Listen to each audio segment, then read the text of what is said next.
Muy bien, hoy procederemos a ver lo que sería el capítulo 3 del libro del Rachid. El capítulo 3 consta de dos rectificados. Primero, para empezar, lo que haremos será iniciar contenidos con una pequeña introducción, parámetros de desempeño, tipos de rectificadores, análisis y diseño, efectos de la inductancia y corriente, componentes de Fourier en las áreas rectificadas, diseño y filtros y algunas consideraciones prácticas. Después, acá estaría la simbología, ¿verdad? Para que ustedes la puedan leer y sepan de qué estamos hablando. Entonces, en la introducción, antes de empezar, recordemos qué es corriente alterna y qué es corriente continua. Primeramente, la corriente alterna cambia de dirección periódicamente. Recuerden que la podemos modelar como un seno o un coseno.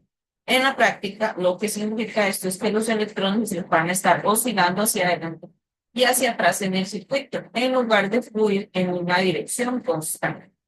Recordemos que su forma de onda es sinusoidal, los ciclos de corriente pasan de positivo a negativo y se representa gráficamente esta oscilación.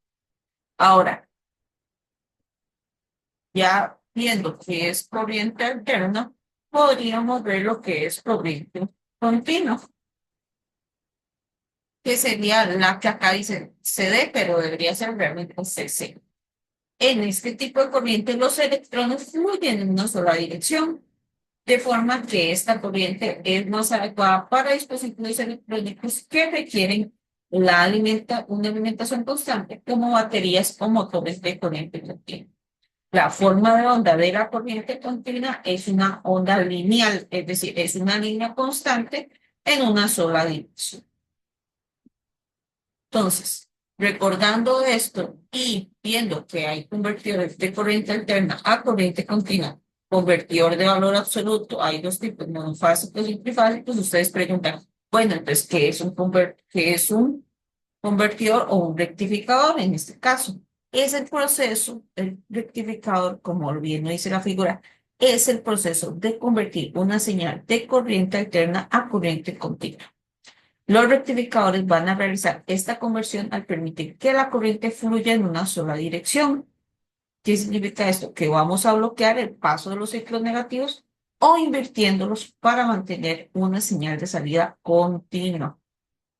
¿Para qué nos sirve esto en la industria? Muchas máquinas y equipos funcionan exclusivamente con corriente continua. Los rectificadores van a ser esenciales para transformar la energía suministrada por la red eléctrica en una forma que estos equipos puedan utilizar. Asimismo, las computadoras, los celulares, todo eso también trabaja con corriente continua. Recuerden que al ser de industria, ¿verdad? Las capacidades de tensión y de corriente van a ser muchísimo más altas, por eso no nos hablan de esto. De lo que nos hablan es de motores o de dispositivos electrónicos industriales que trabajan con corriente continua. Vean de que para este tipo de rectificadores vamos a encontrar dos tipos. Los monofásicos, que recuerden que pueden ser de 2 o 3 hilos, y los trifásicos, que son de 4 o 5 hilos. Entonces, los rectificadores monofásicos van a ser un poco más sencillos, ¿verdad?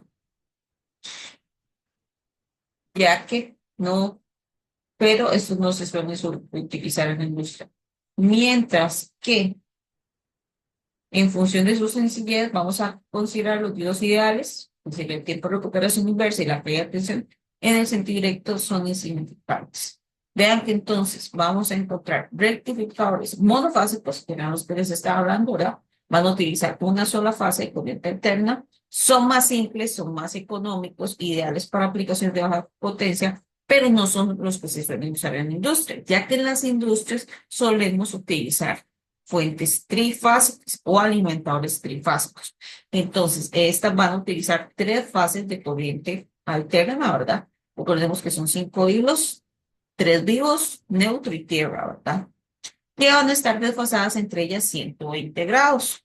Los rectificadores trifásicos son más eficientes para aplicaciones de alta potencia, ya que van a ofrecer una salida de corriente más estable y reducen significativamente la ondulación. Entonces, ¿cuáles van a ser los elementos fundamentales en los rectificadores? Vamos a tener que los elementos fundamentales en un rectificador van a ser los diodos. Entonces, recordemos que, según lo que estábamos viendo anteriormente, los diodos son un componente semiconductor que va a permitir el paso de corriente en una sola dirección, de su terminal positivo ánodo a su terminal negativo cátodo, ¿verdad? Recordemos que los diodos también están compuestos por material semiconductor como el silicio o el germanio, ¿verdad? Que va a permitir la conducción de electricidad cuando la tensión del ánodo es mayor que la del cátodo, ¿verdad? Vamos a tener diodos ideales, que van a ser los que vamos siempre a modelar como circuito abierto o cortocircuito, ¿verdad? Que teóricamente vamos a considerar que no tienen caída de tensión, por eso es un corto, y sin tiempo de recuperación inversa, lo que facilita el análisis de circuitos, ¿verdad? Cuando están en conducción, o como circuito abierto cuando no conducen, mientras que el diodo real, ¿verdad? Si recordamos en la práctica, presenta una pequeña caída de tensión.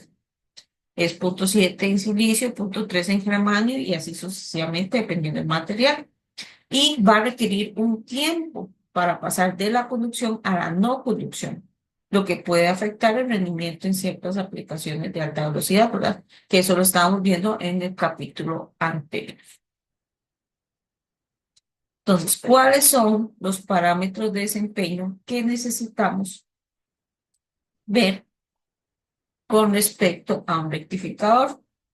Ocupamos ver el valor promedio de la tensión de carga. Acuérdense que el valor promedio es cuánto es realmente lo que se tiene, ¿verdad? Valor promedio de la corriente de salida, ambas en corriente continua. Por tanto, si el valor promedio y la corriente se representan de la siguiente manera, la potencia en corriente continua va a ser la multiplicación de la tensión de salida por la corriente de salida, ¿verdad?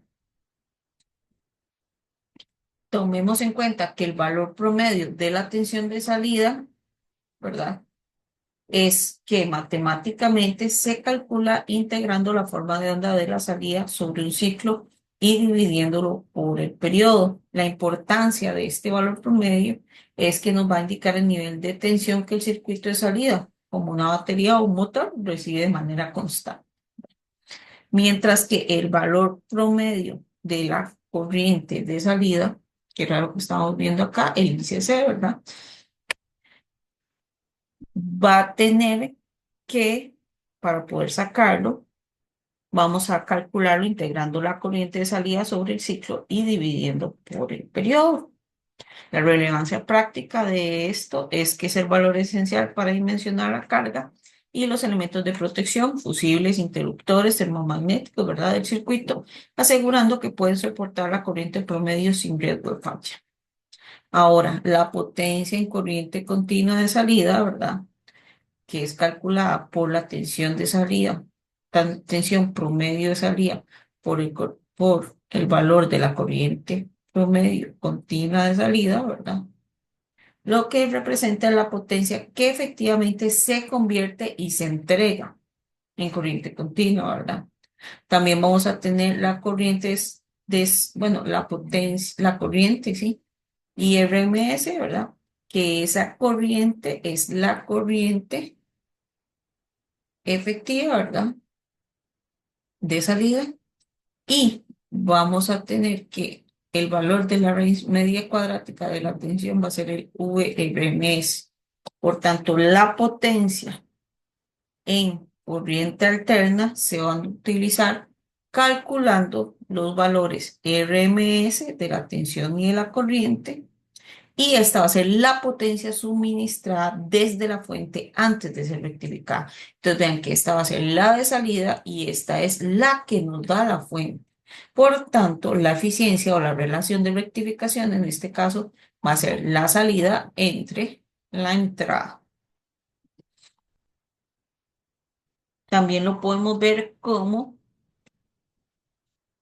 que también el rectificador convierte la potencia de entrada en corriente alterna a una potencia útil de salida en corriente continua. Vean que si tenemos una alta eficiencia, significa que hay una menor pérdida de energía, ¿verdad? De forma de calor o lo cual es crítico en aplicaciones industriales donde la eficiencia energética y la disipación de calor son factores claves, ¿verdad?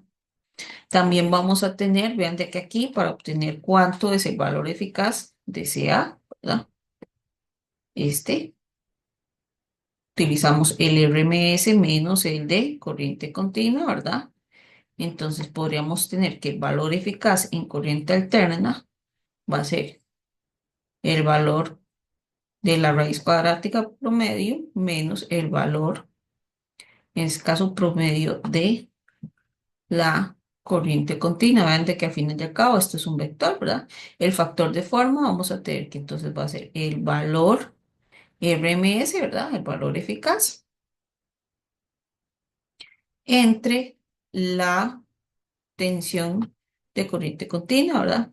El factor de rizo va a ser la tensión de corriente alterna entre la tensión de corriente directa y si sustituimos los valores de factor de forma y factor de rizo, ¿verdad? Vamos a tener entonces que el factor de rizo va a ser el valor de el RMS al cuadrado entre el VDC al cuadrado menos 1, ¿verdad? Que esto entonces, el VRM cuadrado, el VRMS cuadrado entre DC va a ser el factor de forma al cuadrado menos 1. Ahora, el factor de utilización del transformador lo vamos a definir como la potencia en corriente directa, recuerden que era esta, corriente continua, perdón, entre la tensión de salida por la corriente de salida, que sería estas ICC. Ahora, ¿dónde VS y S son las tensiones RMS y la corriente RMS del secundario del transformador respectivamente? La potencia de entrada se puede determinar de forma aproximada igualando la potencia de entrada con la potencia de corriente alterna de salida. Es decir, el factor de potencia va a estar relacionado con la potencia de entrada entre la tensión por la corriente en el secundario. Vean que el factor de cresta, el cual mide la corriente de entrada a pico, comparada con su valor RMS, suele ser de interés para especificar las capacidades de corriente pico, ¿verdad? En dispositivos y componentes. Por tanto, el factor de cresta, perdón, va a ser la corriente en el secundario en pico entre la corriente del secundario. Vean que estos desempeños del rectificador o estos parámetros de desempeño del rectificador miden si un rectificador puede ser deficiente o eficiente. Vean que la corriente carga a través, no, la corriente a través de la carga puede ser continua agregando un inductor y un diodo de conducción libre. Recuerden que eso lo vimos en el capítulo pasado. La tensión de salida es discontinua, ¿verdad? Y contiene armónicos que son múltiplos de la frecuencia de alimentación.